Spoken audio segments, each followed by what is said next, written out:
You are listening to Everything Emersons, a community podcast brought to you by Emersons Green Village Hall. We are sponsored by Emersons Green Town Council and produced by Project Soundbox from Inclusive Change at Work.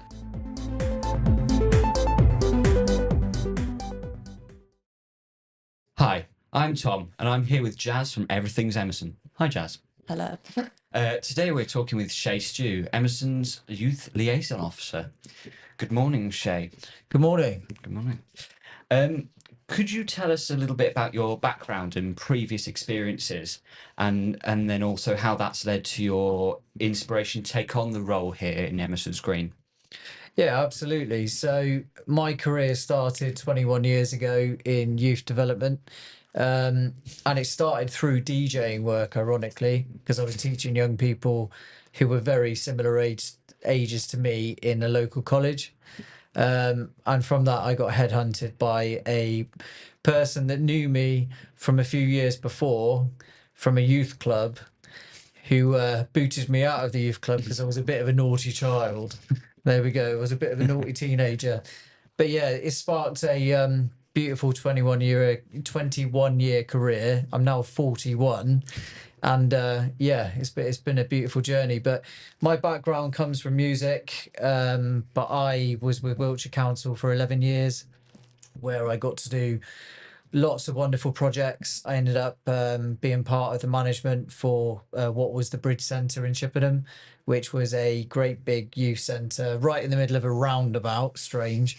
But we had skate sheds, we had music studios, we had like big hall, chill out spaces for young people. And that was like the first breadth of the journey for me.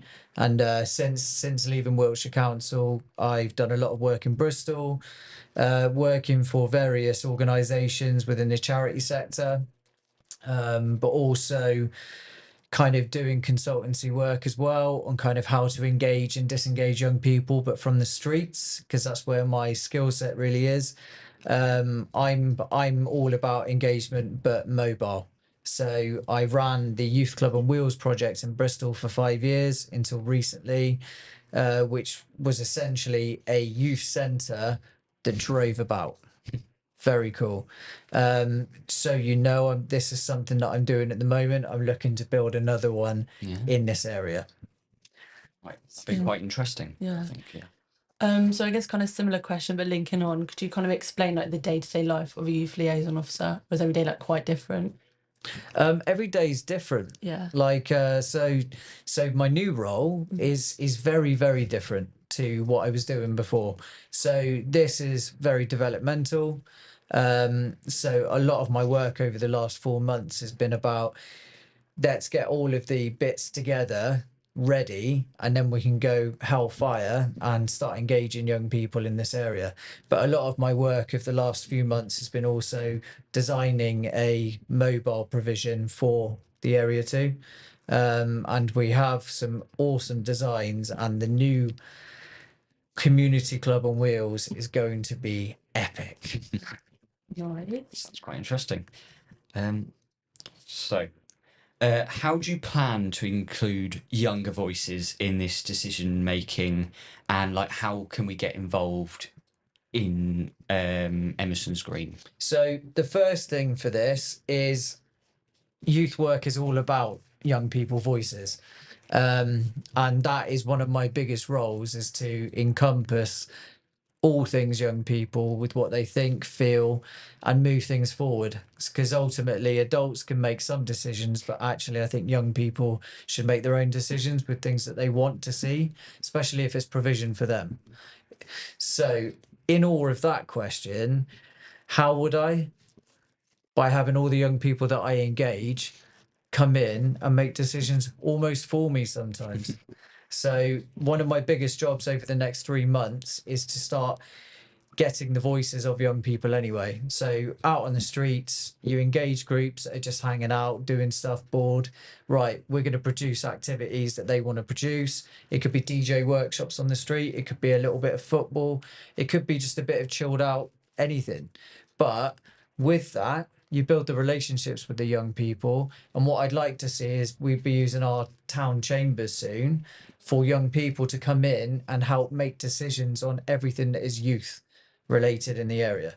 So yeah, it's a transitional thing really. But for me, engagement and relationships are everything in this role. So because this area is very small compared to say Bristol, there's lots of hidden pockets where I know that youth will just be about. Yeah. And that's where I'm really, really excited to kind of gather all of this amazing evidence from the young people and say, what do you want us to do for you? You know, Yeah. it's all about activities, but also it's about giving young people their own stuff. There's loads of gyms here for like adults. There's loads of shops for adults. We need to start making things for young people. We are talking about Everything Emersons. So big topic of our podcast is neurodiversity. So we're wondering what's your experience of your neurodiversity and your understanding of it, and how that shapes your approach to youth work. Well, firstly, I'd like to tell you that I am very ADHD. Yeah. So, but yeah, so I've been a hyperactive male all my life, but it served me purposely well because actually it's a superpower. I am very, very passionate about giving young people with special powers an outlet. So one of the biggest things I want to do in this area is allow everything I do to be informed by those young people that are with like different diversity needs, if you like. There's so many words and stuff that get banded around, but I just kind of see all young people as young people. So it's all personality, isn't it? If you really weigh everything up, it's all about personality. So if you've got a young person that is bouncing off the walls, for example, you know what? Let's find something that really works for them. And I'm all about that kind of just express yourself, be who you want to be and roll with it. And it's going to naturally influence my work either way. What I'd like to see eventually in this area is we create a session which is just for like neurodiverse young people, because actually that's a great way of young people sharing experiences, but also it's a way of building friendships within something that can probably feel quite isolating, from being a man that's kind of lived his whole life in almost in the public eye, if you like.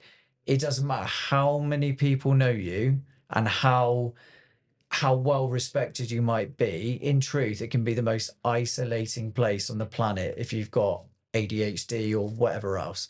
So actually having something where you can just chat is really, really important. So that's something we will put together. Okay, nice. I hope that's okay. No, brilliant. Thanks for sharing. Introducing Everything Emerson. So for this question, I feel particularly important to me, being a military child myself. So Emerson's Green has a large number of military families. Yes. How are you planning to connect with them and the young people in this part of the community? It's a very, very, very good question, because as per any community, when you've got lots of different communities living within one, you have to try and access those people. So the only way, in my opinion, you can do that is by talking to everyone to work out where they live, what they're about, and that's always the first step, right? The second step to this type of thing, you have to use your socials with the hope that people are going to be there, but also things like this. I want things like this to go out as far and wide as possible, so all people get to hear it and go, oh, actually, we need to get hold of like Emerson's Green Town Council. Like, we need to go and speak to that guy. Like, why don't the people out there help me create things for them? That's the big one for me. I'm not just here to come up with ideas. I want people to come to me as well. So if someone's got a really like good idea, let's try and do something with it. I hope that kind of answers that question. Yeah, because you're talking about a group of people that are living locally, but actually a lot of this area is, as you said, it's built up of military people. Yeah, because we're moving, depending on service or posting, it's like 2-3 years maximum. Sure. And so it's You need to move be able about. to connect quickly. Yeah, you do. And actually, I don't think it's always that easy for military families to connect, but not just young people, like mums. You know, mums, I've met so many mums throughout my career that, you know, have got military husbands and stuff. And that connection is always difficult, which then ultimately makes it difficult for the youngster.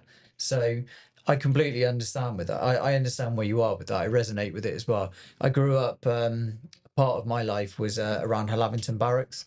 So a lot of my mates at school had parents that were in the forces, or in the army mainly. So I kind of get what you're saying with that.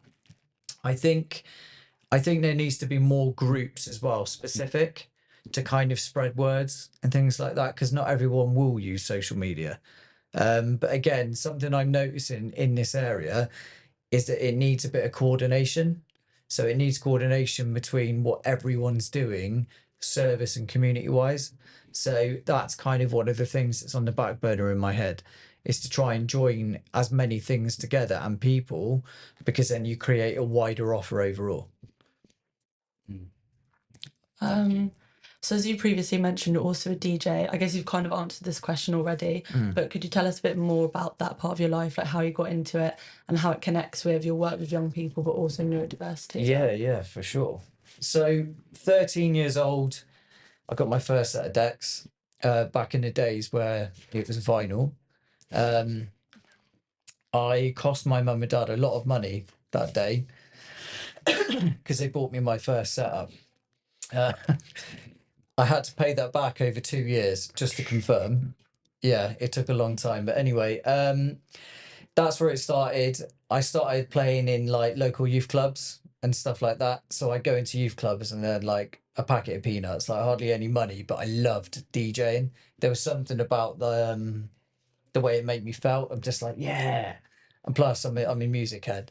So with that, I ended up doing a lot of small festival work. I then got into lighting systems and kind of doing small festivals back in the days where like mini fests were really big.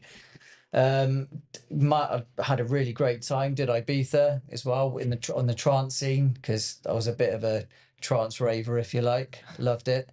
And then kind of later on, it kind of moved into kind of like the garage scene, things like that. And then about 12 years ago, I realized I've got a real love for like mobile stuff. And I'm like, okay, maybe weddings could be a thing. And I'm like, you go from like the hypey stuff, and then you're like, well, I'm going to start chasing like the money and the kind of like happy stuff. And you always get that from weddings. So yeah, for years now, I've done wedding work, but I go to the most beautiful venues, eat wonderful food, right? And get paid for it. It's like a winner. And like on a serious note, I've got a thing about making other people happy.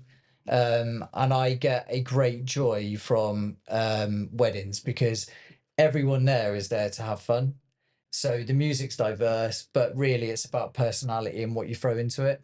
But the main thing for me is the hosting bit nowadays. That's what I do a lot of, is hosting. Yeah. So, but yeah, the DJing bit, it's just been in my blood since 13. Like, I've gone from vinyl to CDs to USBs to like Tidal. Like I've literally followed this crazy 28-year path, and still I still love DJing and music now, probably more than I ever have done. Yeah. So it's a wicked career. So if you ever want to look into it, Yeah. do it. It's great. Just like maybe not, I think this is more a bit random, but like Yeah. with your ADHD, do you feel like it can be like music a bit of like a regulator for you, or like a way of like kind of keeping on track or like balancing things? Yeah, absolutely. So, for me, music is something that does help regulate me, but it can do either one thing or the other. It can either bring out my emotions, and I have to be on my own, which is wild, but honestly, like I can go into like a full-on mode. I'm like, but I can get crazy with emotion, or music can bring me up because it beats so much so that I just end up bouncing off walls. But I love that. And this is why I love DJing, because if I'm there for 6 hours doing like this great big set, if the crowd is like mega boring, right? All of that pressure's then on me to go, right, well, what are we going to flip? We need to flip some tracks, right? So what are we going to flip to make these people get crazy. And when you get that drop and people start getting crazy, you're like, this is why I love my job. So yeah, music's massive for me. We listen to it in the car, we listen to it in the garden, in the kitchen. I'm always listening to music. It's so important for people, and I think that actually people don't realize how big music is. It's way bigger than like TV and things like that. Yeah. It's really important. Yeah, I agree a Yeah, lot. I agree as well. Yeah. The music can really change my emotions. I could be going from something sad that affected me in that way, and then go split second happy song. Yeah, I'm up the other way. It's really incredible. it's communal as well, man. Like music brings people together, and I think that's the beauty of it, isn't it? Like it's either something that you can have like in an insular way, and it's just for you, or you can have it where it brings everyone together, and it just brings up a vibe. So, I think we take music for granted maybe sometimes, but actually that creativity and putting smiles on faces, I don't know, it's just really cool, isn't it? Yeah, awesome, great. Yeah. What advice would you give to a young person who wants to make a difference? So it wants to make a difference, what, in general, or like just I think maybe in the community or in the community? beyond potentially. Okay. So if you want to make a difference in the community as a young person, I think practically speaking, find a really good youth worker. So for any young people listening to this, come and find me, Shea Stew, Youth Liaison Officer, Emersons Green Town Council. And I'm sure we can create some opportunities. But I think in general, I think look for the people that you see that may be struggling in one way or another, right? Or find places that are struggling to keep afloat, like a club or a sports club or something like that. Be involved with things. If you really want to go down like deeply into the community rooted work, then go online, find out what's going on locally. There's so many things you can do, but also look at your neighbour. So something for me is that is really poignant, especially if you're a young person.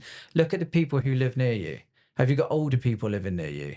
Have you got people living near you that have got additional needs or anything else? Like, be part of the process. It's like offer your help out, offer to help people out. I think that's a big one. Look around where you are. Look around. Schools. There's always stuff going on in schools and stuff. I know for you though, you're like, yeah, I'm done with that bit.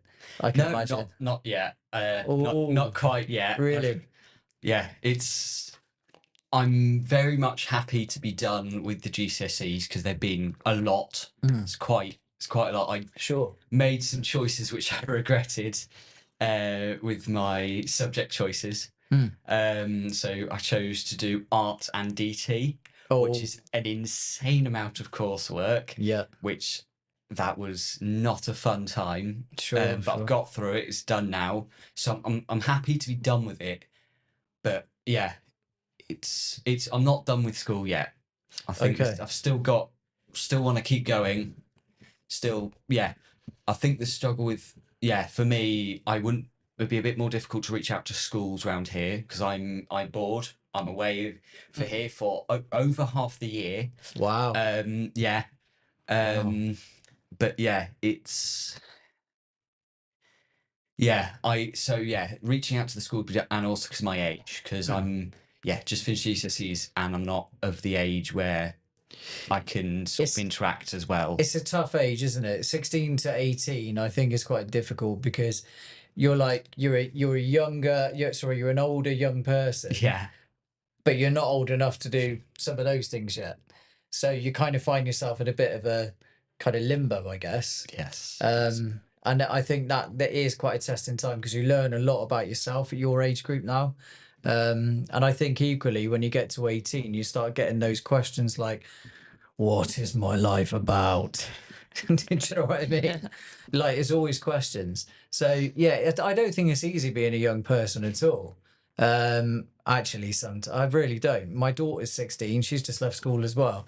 And I genuinely believed that 21 years of working with teenagers or like young adults, right, that I'd be like, yeah, I'd breeze this. I'd breeze being a dad of a teenager. Boy, absolutely not. It is an interesting thing. It really is. So I understand where you are, bud. But if you're going to carry on with school, like, that's good. That's a good thing. You've clearly got a path. And I think I'd say to all young people, full stop, even if GCSEs aren't good, or there's worries on the table or stuff at home, whatever it might be, it doesn't make a difference. Like, you can still make choices. Like, choices are there to be made, and if you want to follow things, you just have to go for it. We, like, as human beings, one thing that we do is we fail, but with our failures we then learn to grow and we go forward. So keep getting knocked down, keep going forward. Any opportunities, come and find me. Thank you very much. Yeah, thank you. Yes. I think that's all our questions now. Yeah, that's our questions. Thank you very much. Really good insight. Thank you, Yeah. Shay. And No nice to worries. chat to you. Thank you for listening to Everything Emersons. Thank you for listening to Everything Emersons from Emersons Green Village Hall, sponsored and supported by Emersons Green Town Council.